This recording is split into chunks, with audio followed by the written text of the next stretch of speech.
Hey, hey, hey. Hey, guys. I'm live and direct from Donna's sofa.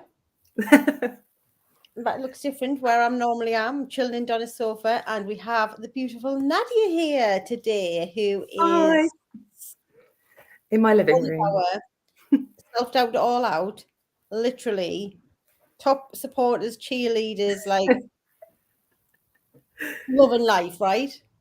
It's definitely not a one-time thing, because it's been both times I've done the full self-doubt to all out now. So Yes. it's definitely must just be who I am, I think. We were like, wow, she's back. I love that. So yes, so if you're here, give us a holler. Tell us in comments if you're here so we can say hello. But we wanted to again drop in because Donna and I can come and talk to you about how wonderful everything is. But we love it when our clients are so passionate and so involved to bring it to life, right? To bring the journey to life, to show what's possible. This is why we do this, to show where you were before, because everyone meets you now and thinks you're so amazing. It's really good to share your story of actually how you did feel and the transformation you've had through investing in yourself and doing the work, right? Absolutely. Yeah, absolutely. And it was giving myself the permission to feel deserving of it. And that was something that I didn't have before I came to self-doubt to all out for the first time. Because like Kat had said earlier in the week, it's never been a confidence problem for me, because I've always been, outgoing. It was a self-worth and self-belief issue. And many of those voices of doubt and those voices of disbelief didn't have my voice. They weren't my voice. They aren't my voice. They're not things I've said or feel. They're things I've inherited or things I've taken on board and absorbed over my lifetime. So yeah, it's difficult to fight against those, because some of those have been there a really long time, and you can't change 40 years in 5 days. But after doing these 5 days, you know exactly where you need to be to keep making the changes. And for me, that was to join the community, and it was just, and I'd not really felt like I had that tribe of women ever in my life, or a connection with women. Struggled quite a lot, actually. And I'd been to an all-girls school as well, so that entire experience for me was really difficult. And yeah, so coming into my first self-doubt all out, I was I needed something, but at that time I still was really, really low. I still had a feeling that my life might be coming to an end, and that maybe I'd finished the things I was here to do, because I didn't have any sort of view of the future really at all at that point. I was a mature student, we're just getting by, single mom with 2 teenagers, just plodding along really, not feeling very valuable to the world at that point. I devalued myself to that point. I'd heard, so many things about myself that weren't true, but I'd started to believe them because I wasn't telling myself any different. And coming to self-doubt to all out really, really changed that. It completely flipped everything upside down. I was like, my whole life is a lie, but in the best of ways. And, so I'd gone from this suicidal ideation to not wanting to die, which was a huge step at that point, to wanting to live, but then to now wanting to live the most incredible life I can.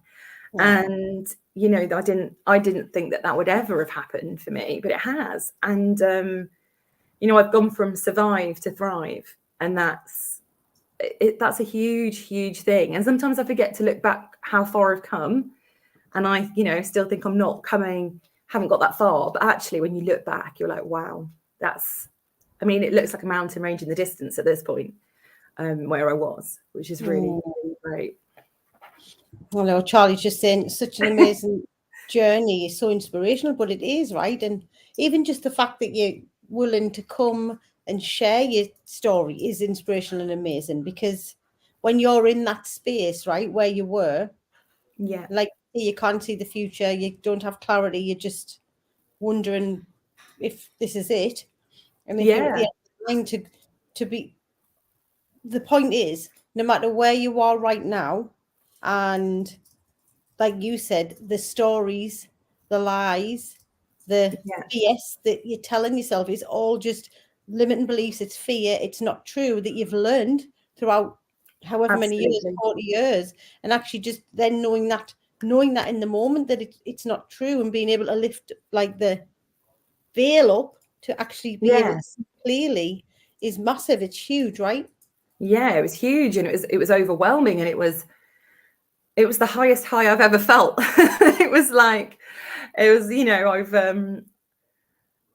you know, been to some beautiful places in my life. I've done some different, you know, things, had some of these experiences, but actually that moment where I decided to love myself, that I was deserving of that I could be my best friend, that I could take myself on a date if I wanted to, was so pivotal to how I've lived the rest, you know, since then.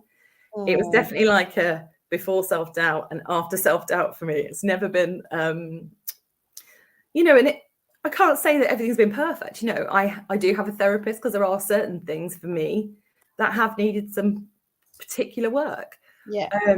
But I think we don't talk about things enough, and we don't talk to each other enough about anything. Yeah. And, you know, I hadn't known that there were other people that would struggle like I had struggled.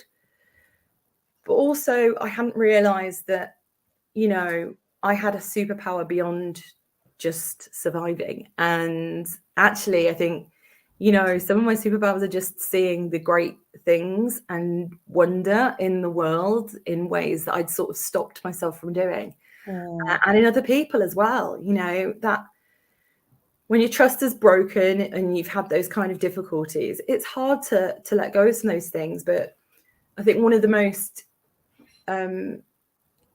valuable things that I think I learned from Self-Doubt to All Out that has helped me was to accept the apologies I'm never going to get, and give that forgiveness for those things. Yeah. Because sometimes those people don't even realize what they've done, but no one else is hurting when you're holding on to the anger and stuff. And if you're grabbing onto that anger and that fear and everything that's negative, your hands are closed to the blessings of the universe, and you need to let go of it to have them open to receive. And that's what it did for me, coming into that space, you know. And I entered Self-Doubt to All Out as, you know, in a room full of strangers, and left with a room full of soul sisters, and it's it's amazing. I love that. That's a huge thing. Somebody's just saying a huge thing I cannot forgive. And I get that. I completely get that. So, you know, I've been divorced and got through it. I've been a single parent and I get through that. I most recently, a couple of years ago, the trauma was huge, like the worst thing that's ever happened in my life. And we fled our home. We literally left with a bag each, went through 4 lots of emergency accommodation before we were rehoused. Just so many awful things. But the thing that got to me was, like, every time I was angry, I was giving space to that person over myself. Yeah. And, you know, that person's name doesn't deserve to be in my mouth. That person's presence doesn't deserve to be in my mind and in my heart and in my life. And to get rid of that, I had to just say, you know, I can't change what you did. I can't change the hurt that it was for all of us and the things that we've had to go through since. But I'm letting go. I'm letting go that this happened. This is my past. It is not my present, and it won't be my future. And I had to do that for me. Yeah. So that was it. So my forgiveness of others is not for them. My forgiveness of others is for myself, because I deserve to live a life that is beautiful and free of anger and revengeful feelings and upset, and instead have a life that's filled with joy and beauty and wonder. And I was the only person that was stopping that from happening. And yeah, it's definitely not easy. And you know, it takes time, and you have to learn to forgive yourself as well. That's a big moment, because for every bit of anger and lack of forgiveness you have for other people, it's usually tied into something that you're not forgiving yourself for as well. And I love that. And I think that's really important to work through. So if you're struggling with that, that's where you need to be putting all your energy, aiming it all there, because that's going to be your biggest block to moving forward. I love that. So beautifully put as well. Thank you for sharing that. And obviously you did self-doubt all out, which, like you said, in 5 days you can't unlearn 40 years worth of lies, of fear, of limiting beliefs that you've told yourself. So then you've been working through and in the Real You program, where this is how we start to unlearn the 40 years, right? Because exactly, rewiring our subconscious. Like you said, you didn't feel worthy, you didn't feel like you deserve it. This is working on absolutely not. our identity of who we see ourselves. So just share with everyone how the transformations in the work that you've done whilst you've been in the Real You to get you to feel like you're thriving and you're seeing the wonder and beauty. So the thing that struck me, like really early on, as I looked through into the program, and I was starting on those first weeks and introductions of the program, was the contract you make with yourself.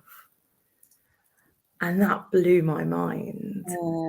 And I sat and thought, I do everything in my power to keep my promises to other people, and I have never in my life put that effort into keeping those promises to myself. And that was a moment. And like, it was such a moment. I printed it off and just like sat there in silence, just looking at this piece of paper for ages.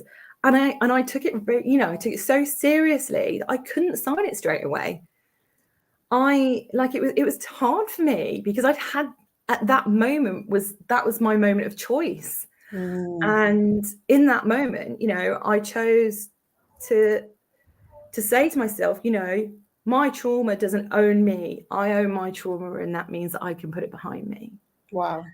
And I said to myself, you are not the things people have said about you.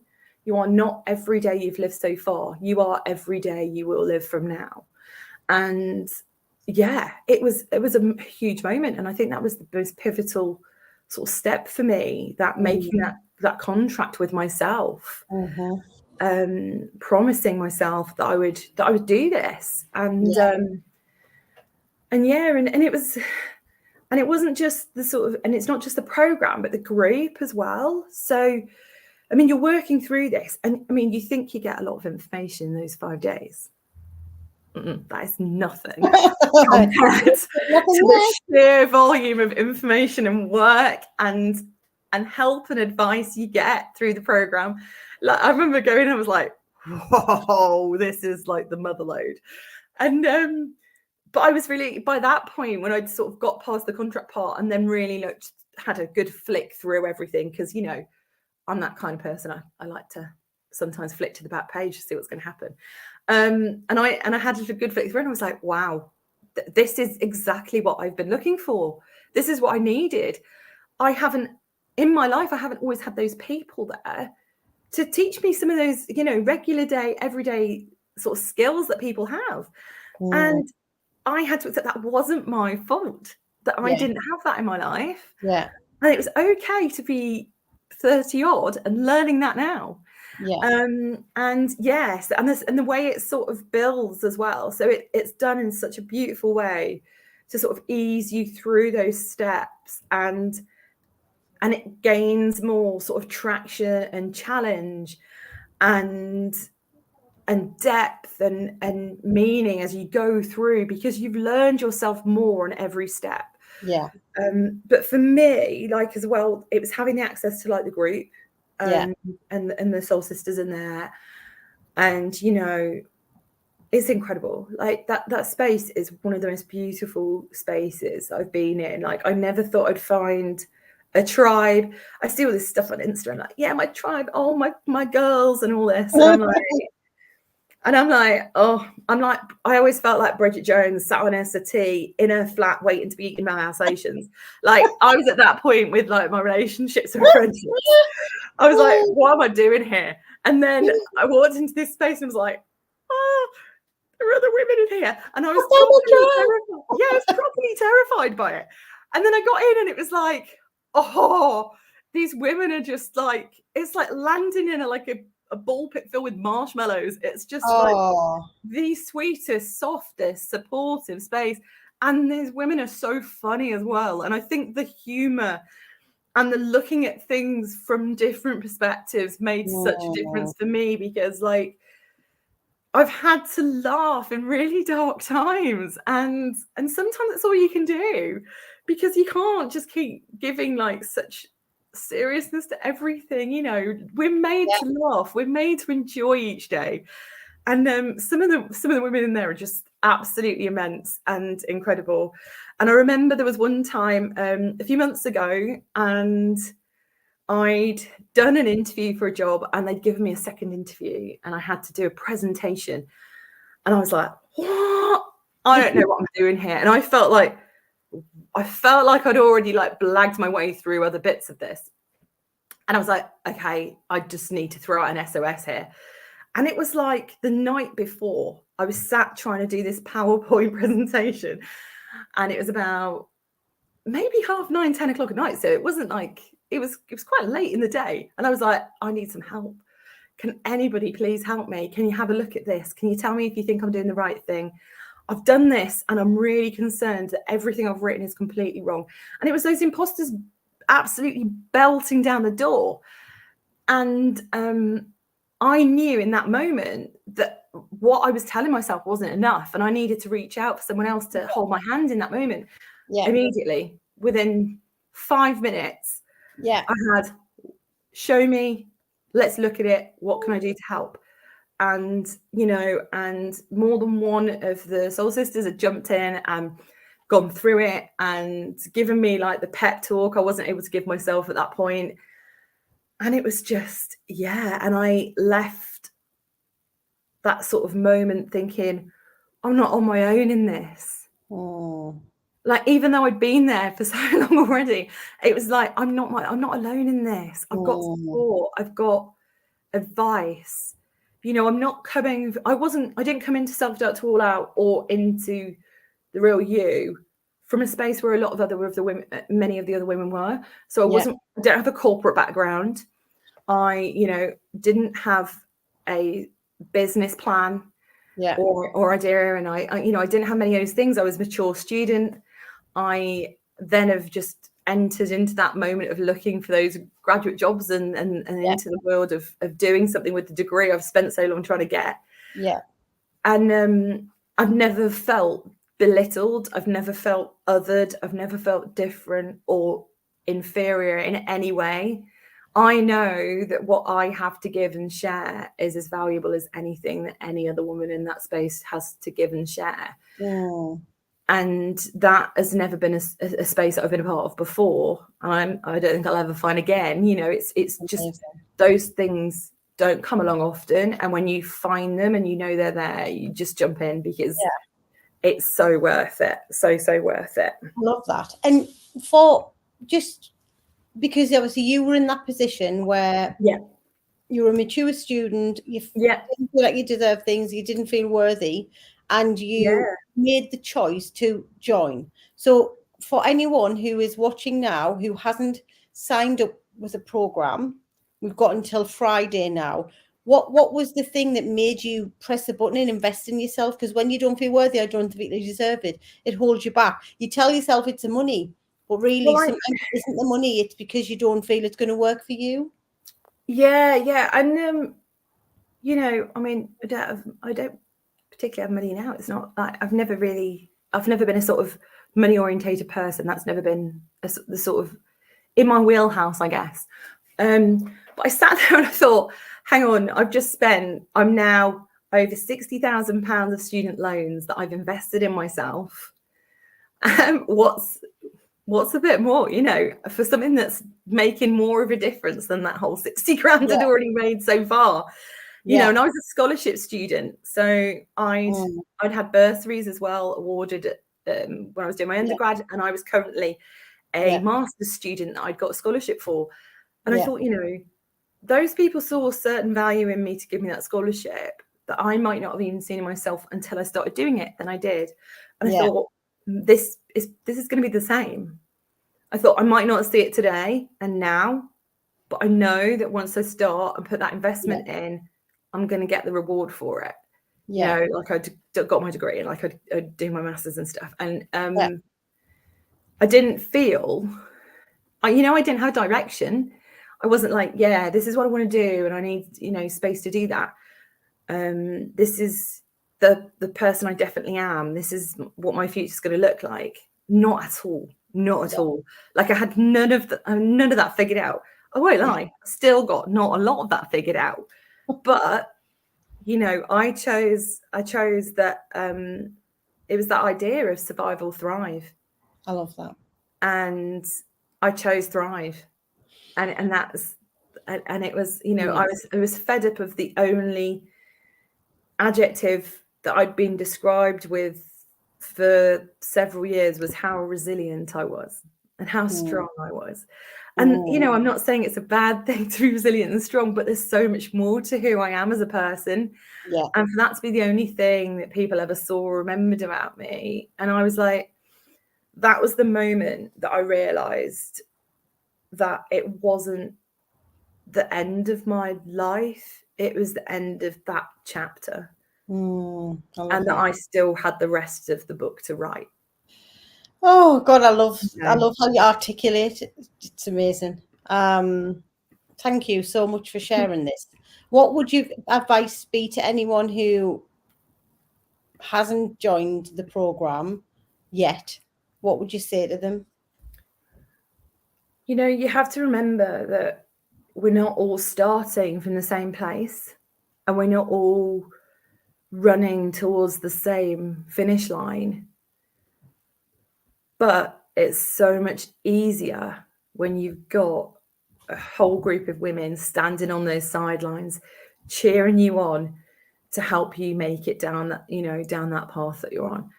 And, there are days where I didn't love myself enough to keep going, but those women loved me enough to help me keep going. And sometimes, you think you are alone, even when you've been through self-doubt all out. It doesn't stop. You still have those moments with your imposter. You still have those moments of self-doubt of, you're working through limiting beliefs. They're not something that just stop dead and you never have one ever again. Every time you do something, there'll be something new that you'll have to work through with it.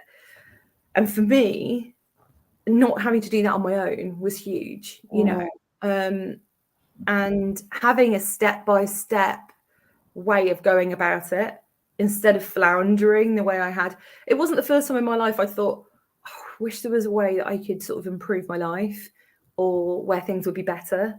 I had no idea how or where or what, but I did self-doubt all out. And then suddenly I did know how, I did know where, and I did know what. And then I stepped into the Real You Online, and it was set out so simply for me. Like, you can't help but be successful at it when it's laid out the way it is, if you just follow it. And like you have with the 5 days of self-doubt all out, if you give it everything, because you get back what you put in completely. And so I'm looking forward to cracking back on. And I've just actually reprinted off all the book resources to start over again, and all the Real You Online stuff to start from week 1 again. Now I've been sort of refreshed to go through the new things I've learned this time round. Yeah, I love that. Thank you so much for being here and sharing your story. It's like, you are amazing. You really are amazing. Thank you for having me. And just an amazing example of, it doesn't matter where you were and the point you're coming from, like everything's possible. Absolutely. All of the things that you've talked about, this love, this community, this thriving, this joy, this happiness is available to everyone. You just have to decide that you want it and say yes, right? Make that choice. When you said like the days when I didn't love myself, then I have a whole community of women who love me, and that's what gets you through from one day to another. So powerful. Yeah. And I see the other women, even though we're not in the same place or doing the same things, we absolutely have similar issues and similar difficulties, and we can help each other through it. I'm, you know, I can't say I could help someone with this massive corporate thing, but what I can do is say, do you know what, when I've been in a situation where I've had to go into a room and present something, this is how I've done it and what worked for me. And we've all got our ways of helping each other, even though they're not exactly the same. But yeah, that support, that love, that hand holding that we all need sometimes, and just that sheer inspiration and the vibrations. Like, you're in a space where so many other women are doing what you're doing. You're all raising your own vibrations, and that is amplified, and it reaches out and out and out and out, and you can't help but be touched by that and to feel that. And then on those days where things dip for you, you can feel that vibration and brightness from the other women that you're in the groups with. And there's always advice. The ambassadors are absolutely incredible. They're always on point. Yeah. They are amazing. Kat, you're saying one of the ambassadors. You speak so beautifully about your journey, Nadja. But listen, you all day. Amen. I know. Well, we'll be here all day. Right. Okay. So thank you so much. So for anyone watching who wants a bit of what Nadja is experiencing now, the links to the profiles and the comments, it's everywhere. You've got until Friday evening to take advantage of the offer that we have and all of the bonuses. So we'll get in touch if you've got any questions. But thank you for joining us, Nadja. Thank you to everyone for tuning in and your comments and your engagement. Happy peak of the week and have a fab rest of the day, guys. Brilliant. Thank you. Bye.